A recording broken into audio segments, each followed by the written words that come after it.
कई किसान हैं जो दूध से उसको साफ करते हैं, तो वो गुड़ तो ऐसा हो जाता है डार्क, और जो गुड़ को निर्मल वॉशिंग पाउडर से साफ किया जाता है वो एकदम व्हाइट होता है, एकदम येलो होता है। तो आप जब भी गुड़ खरीदने जाएं तो दुकान वाले को कहें कि मुझे डार्क कलर का ही दो। वो कहेगा बाबूजी अच्छा नहीं है देखने में, तो उसने कहा देखने में खराब है लेकिन खाने में वही अच्छा है। तो आप गुड़ वो खा सकते हैं। डायबिटीज के पेशेंट के लिए फिर से रिपीट कर रहा हूं कि जो कुछ आप हार्ट के लिए करते हैं वो सब करना है। एक्स्ट्रा जो मैंने बोल दिया, जामुन की गुठली का पाउडर है, या आपके पास नीम की निम्बोली का पाउडर है, या करेले का पाउडर है, ये एक्स्ट्रा है, ये एक चीज है। और जामुन की गुठली का पाउडर जैसा ही होम्योपैथी में एक मेडिसिन भी आता है, वो जामुन की गुठली से ही बनता है। आप उसका भी चाहे तो नाम लिख लीजिए, सीजियम जम्बोले, सीजियम जम्बोले, ये होम्योपैथी, SYZYIEUM,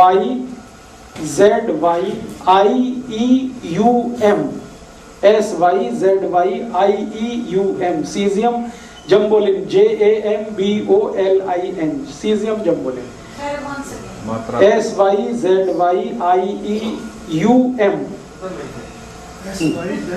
उधर में कुछ और लिखने वाला, SYZYIEUM, सीजियम जम्बोलिन, JAMBOLIN।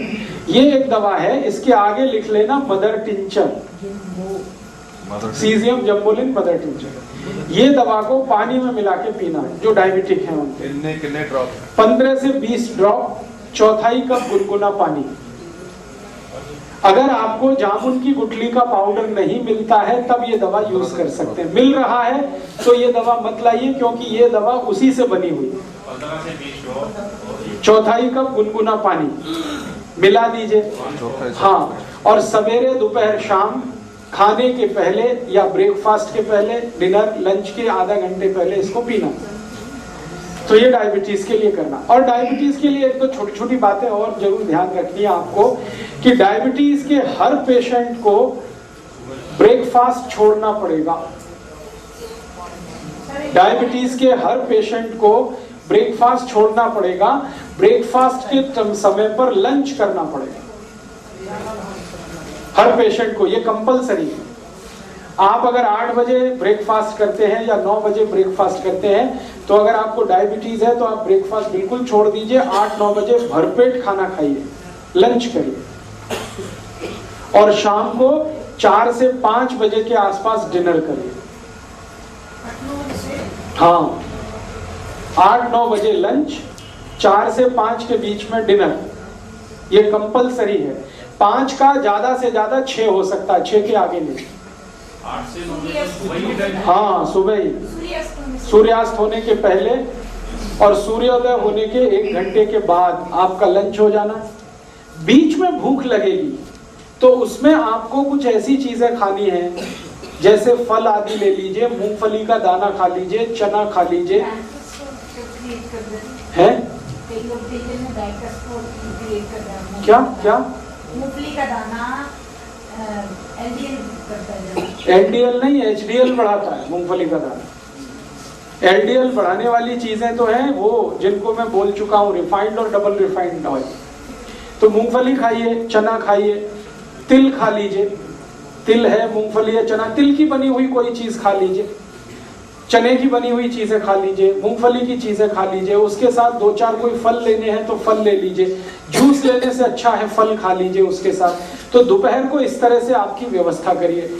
सवेरे 9 बजे तक लंच भरपेट करिए, शाम को 4-5 बजे भरपेट डिनर करिए, जो भी डायबिटिक है उनके लिए। ये तो कंपलसरी है, बिना इसके आप कोई भी अचीवमेंट नहीं कर सकते डायबिटीज।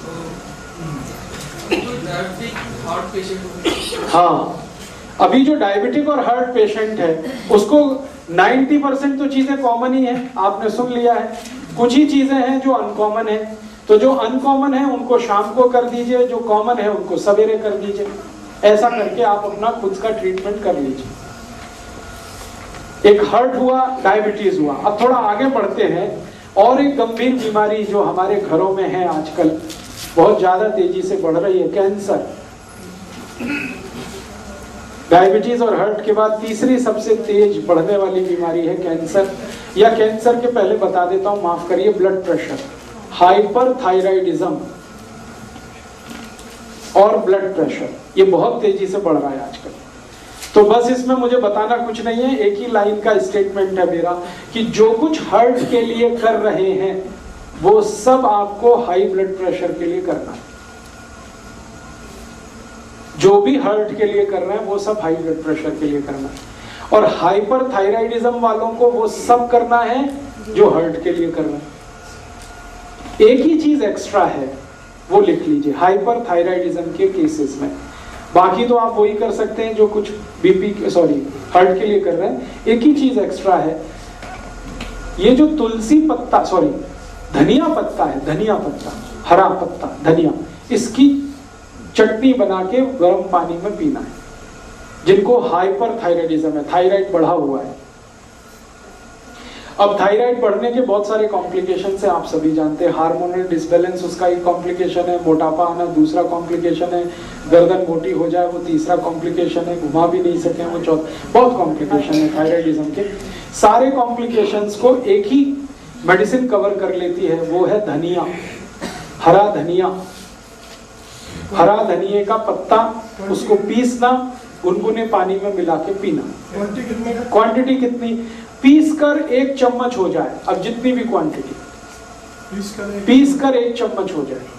जो तो हरा धनिया नहीं मिलता फिर तो सूखा धनिया उसको पीस के, हाँ बिल्कुल। सूखे धनिया को कैसे पीसेंगे? रात को पानी में डाल दीजिए, सवेरे तक नरम हो जाएगा, चटनी बना लीजिए उसकी, फिर पानी में मिला के पीजिए। 1 चम्मच, 1 चम्मच एक ही बार मिक्सी में पीस लीजिए, पत्थर पे पीस लीजिए। अब ये जो धनिया है वो एक्स्ट्रा है। एक्स्ट्रा किसके लिए? थायराइड की प्रॉब्लम, बढ़ी हुई थायराइड, हाइपर थायराइडिज्म। और एक इसका उल्टा है, हाइपोथायराइडिज्म। थायराइड जब बहुत कम हो जाता है, उसकी बात थोड़ी देर बाद में करूंगा जब लो ब्लड प्रेशर का केस आएगा तब।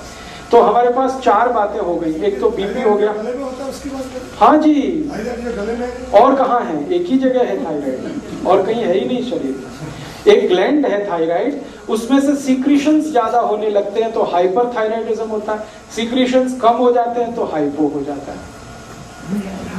हम 4 बातें एक साथ कर चुके हैं, फिर से रिपीट करो। हार्ट की बात हो गई, ब्लड प्रेशर की बात हो गई, शुगर माने डायबिटीज की बात हो गई, और थायराइडिज्म की बात हो गई। अब थोड़ा आगे चलते हैं, कैंसर की बात करते हैं जी। अरे ब्लड प्रेशर का सुना नहीं आपने? जो कुछ हार्ट के लिए कर रहे हैं वो सब ब्लड प्रेशर के लिए कर रहे हैं। धनिया जरूरत नहीं, धनिया तो थायराइड की प्रॉब्लम के लिए एक्स्ट्रा बताया। बाकी जो भी मैंने ब्लड प्रेशर हार्ट के लिए बताया है वो सब ब्लड प्रेशर के लिए काम का है। रिपीटिशन से फायदा नहीं, क्योंकि टाइम वेस्ट होगा, आपने नोट भी कर लिया। आगे बढ़ते हैं। कैंसर बहुत तेजी से बढ़ रहा है इस देश में। हर साल 20 लाख लोग कैंसर से मर रहे हैं और हर साल नए केसेस आ रहे हैं, और सभी डॉक्टर्स हाथ पैर डाल चुके हैं, सरेंडर कर चुके हैं इसके बारे में। मेरी आपको एक छोटी सी विनती है, वो आप हमेशा याद रखिएगा कि कैंसर के पेशेंट को कैंसर से डेथ नहीं होती है, जो ट्रीटमेंट दिया जाता है उससे डेथ होती है। हमेशा याद रखिएगा इसका। कैंसर का कोई भी मरीज कैंसर से नहीं मरता, कैंसर के लिए जो उसको ट्रीटमेंट दिया जाता है उससे मरता है। माने कैंसर से ज्यादा खतरनाक कैंसर का ट्रीटमेंट है। ट्रीटमेंट कैसा है आप सभी जानते हैं, कीमोथेरेपी दे दिया, रेडियोथेरेपी दे दिया, कोबाल्ट थेरेपी दे दिया। इसमें क्या होता है कि शरीर का जो प्रतिरक्षक शक्ति है, रेजिस्टेंस, वो बिल्कुल खत्म हो जाता है। और जब कीमोथेरेपी दिए जाते हैं और वो ये बोल करके हम कैंसर के सेल को मारना चाहते हैं, तो अच्छे सेल भी उसी के साथ मर जाते हैं। और मेरे पास कोई भी पेशेंट जो आया कीमोथेरेपी लेने के बाद, मैं उसको बचा नहीं पाया, आज तक का रिकॉर्ड है। लेकिन इसी का उल्टा भी रिकॉर्ड है। मेरे पास बिना कीमोथेरेपी लिए हुए कोई भी पेशेंट आया 2nd और 3rd स्टेज तक, वो एक भी नहीं मर पाया अभी तक, वो सब जी गए। मतलब क्या है? ट्रीटमेंट लेने के बाद जो खर्चा आपने कर दिया वो तो गया ही, और पेशेंट भी आपके हाथ से गया। डॉक्टर आपको भूल भुलैया में रखता है, अभी 6 महीने ठीक हो जाएगा, 8 महीने ठीक हो जाएगा, लेकिन अंत में वो जाता ही है। कभी भी ऐसा हुआ नहीं है कि कीमोथेरेपी लेके कोई बच पाया। तो आपके घर में परिवार में किसी को कैंसर हो जाए तो ज्यादा खर्चा मत करिए, मेरी हाथ जोड़कर विनती है, क्योंकि जो खर्चा आप करेंगे उससे मरीज का तो भला नहीं होगा, उसको इतना कष्ट